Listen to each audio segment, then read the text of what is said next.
เฮ้ยตามตัวคนหายเจอแล้ว หลังจากที่ทุกคนทวงถามฉันเหนื่อยจะตอบฉันเหนื่อยที่จะแบบว่าเคลียร์กับคำถามว่าแบบพี่แม่มดหายไปไหนคะพี่แม่มดอยู่ไหนคะทำไมไปปาร์ตี้ไม่มีพี่แม่มดคะทำไมไม่ชวนพี่แม่มดคะ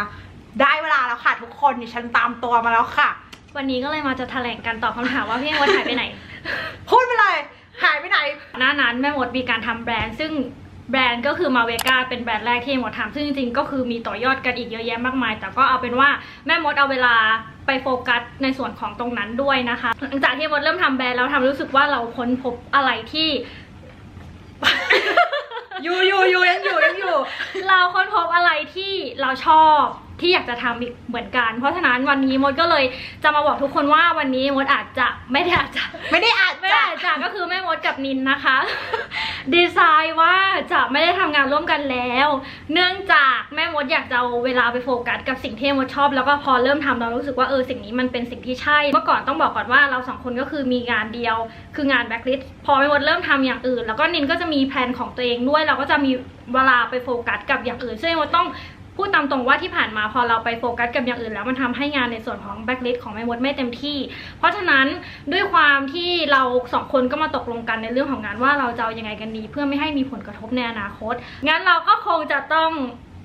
แยกรับงานกันเพื่อความชัดเจนมากขึ้นนะคะก็คือแม่มดเนี่ยจะไม่ได้แอคชั่นแบ็คลิสต์ทุกช่องทางแล้วแต่ว่านินยังดูแลอยู่ซึ่งแม่มดก็จะใช้เป็น IG ส่วนตัวแทนขึ้นเลยแล้วกันนะคะแอดเป็น IG ที่แม่มดจะได้ใช้ทูโนนะคะถ้าใครแบบว่าสนใจเรื่องเกี่ยวกับธุรกิจหรือยังแบบว่าคิดถึงไลฟ์สไตล์ของแม่มดก็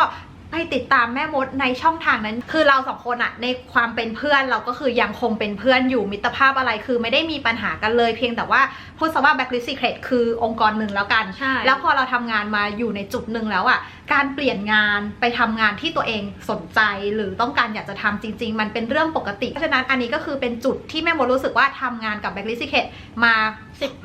ปีแล้วสำหรับคนนึงถ้าทำงานในองค์กรนึงอ่ะนินถือว่านานมากแล้วนะแล้วก็อยากให้ทุกคนเคารพและ respect การตัดสินใจของแม่มดหรือของเราทั้งคู่ด้วยว่าคนเรามันสามารถมีการเปลี่ยนแปลงเกิดขึ้นได้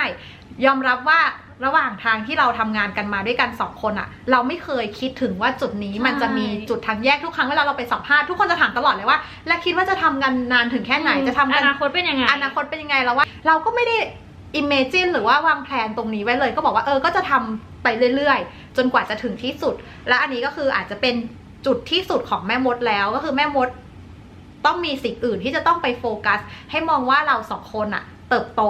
แล้วกันคือเส้นทางอะมันเป็นเส้นทางใหม่ของแม่มดแล้วก็เป็นเส้นทางใหม่ของนินด้วยก็อยากให้ทุกคน respect แล้วก็ support เราทั้งคู่ไม่ว่าเราจะทำเขาเรียกอะไรนะตัดสินใจเลือกในเส้นทางไหนนะคะค่ะก็ต้องบอกก่อนว่าประสบการณ์ที่ผ่านมาเราโตมาด้วยกันแล้วเพื่อนๆก็โตมาด้วยกันแล้วเราก็เชื่อว่าหลายๆคนก็มีการพัฒนาทุกคนก็มีการเปลี่ยนแปลงเยอะรวมถึงเรา2 คนด้วยนะคะก็ต้องบอกก่อนว่าที่ผ่านมาเราไม่เคยลืมว่าเรามาจากไหนก็คือเราจำได้หมดเลยกันที่การไปท่องเที่ยวเก็บเกี่ยวประสบการณ์เคยอยู่ด้วยกันหลายๆคนน่าจะ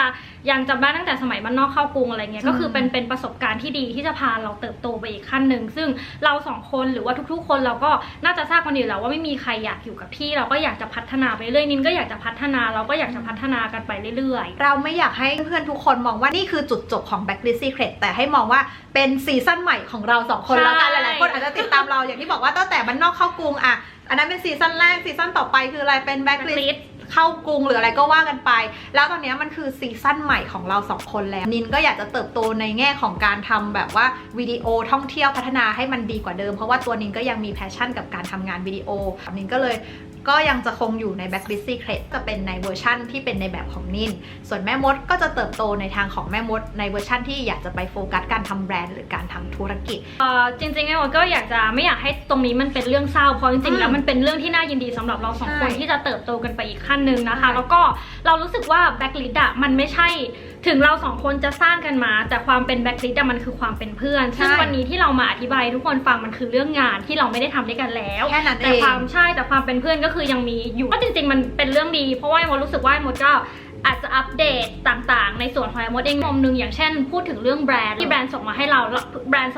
ทั้งสองคนแม้ว่าตรงนี้เป็นโอกาสที่ดีที่จะได้แบบกระจายกัน PR หรืออะไรเงี้ยไปอีกช่องทางหนึ่งเป็นรีวิวจากฝั่งแม่มดรีวิวจา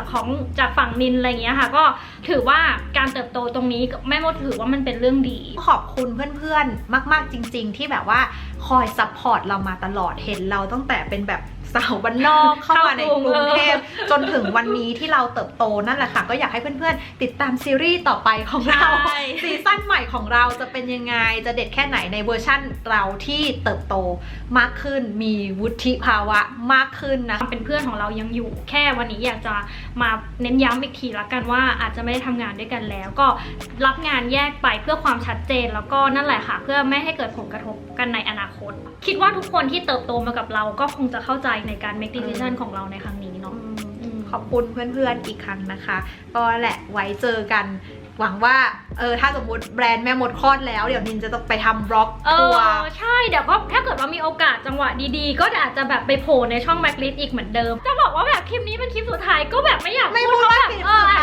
อาจจะมาจอยได้กันได้อีกฝากติดตามซีซั่นหน้าของพวกเรานะคะใช่ในแบบใหม่